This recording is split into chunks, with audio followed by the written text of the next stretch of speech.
బయలుదేరుతామండి. భోజనాలకు ముగింపు పండు తాంబూలంతో పలకాలి. తీసుకోండి.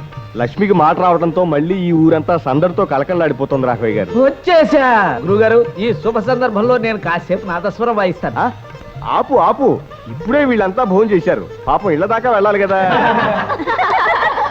ఏవే మీరంతా పెద్ద ముత్తైదులాగా పేరెంట్ అలా కూర్చున్నారా?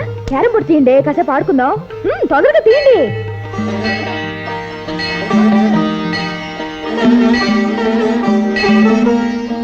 స్వామి, నీ దయ వల్ల లక్ష్మికి మళ్ళీ మాట వస్తే నీ గోపురానికి కొత్త గంట కట్టి భూమి ఆకాశం మారుమోగేటట్టుగా 101 సార్లు మోగిస్తాను.